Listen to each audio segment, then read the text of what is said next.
So we're talking about the zero product property, and the zero product property is a rule in which it tells you if we have two numbers, so any two numbers, so let's say we had A times B, so any two numbers that equal or multiply to C. So we're multiplying two numbers to get zero. So A times B equals 0. And we think about that, what value must A and B be? So we think the zero product property means we have products that equal 0. If we need two numbers to multiply to 0, then we know that one of the numbers, A, must be equal to 0 or B must be equal to 0, right? Because if A is 0, we'd get 0. If B is 0, we get 0. So the zero product property tells you that in order to multiply to 0, one of your numbers must be 0. The question is, could both of them be 0? 0 times 0 is 0. So the idea is, when you're doing the zero product property, you set your factors equal to 0. So if you look at number 1, we have x times x minus 32 equals 0. That means x can be 0, or x minus 32 could be 0. So if we solve this equation, is already solved, x would be 0. If we solve this one, we add 32 to each side, x must be 32.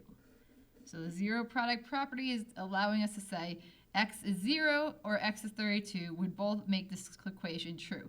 So we should always check to make sure that's the case. So if we check the 0, 0 substituted in for x minus 0 times 32 equals 0.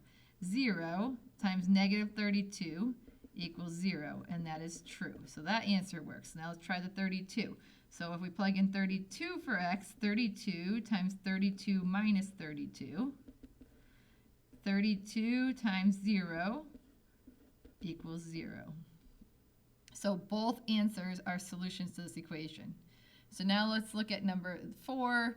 Same idea. We have two factors multiply together, they give you 0. Therefore, a plus 6 can be 0, or 3a minus 7 can be 0.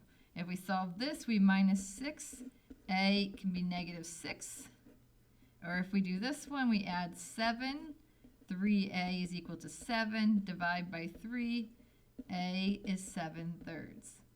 And once again, if we plug negative 6 in here, negative 6 plus 6 is 0. 0 times anything is 0.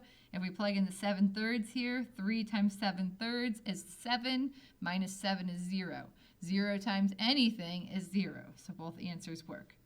So what happens if we get to a problem in which we have a trinomial, so it's not factored, and we're setting equal to 0? Well, we're going to use the same process. We're going to factor this.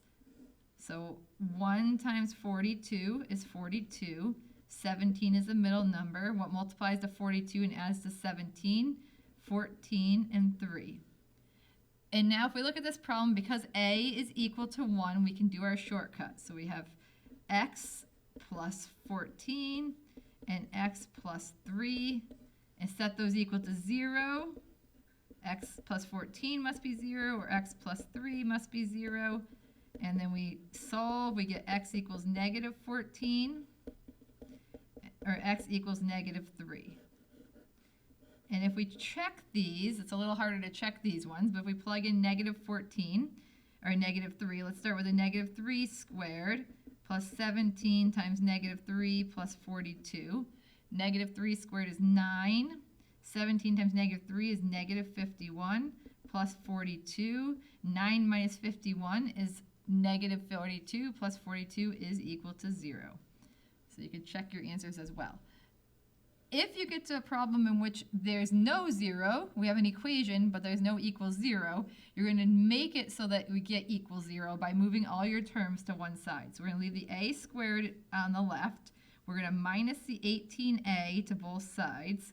So we have minus 18a, and then we're going to keep that plus 80 on the left. And now you see that we equal 0. Once we do that, we can make our x, and we continue the process. 1 times 80 is 80, negative 18, negative 10, and negative 8. We can use a shortcut because we have 1, so a minus 10, a minus 8. If we set those equal to 0, we get a equals 10 and a equals 8. So again, if it's not equal to 0, you're going to rearrange the equation so it is.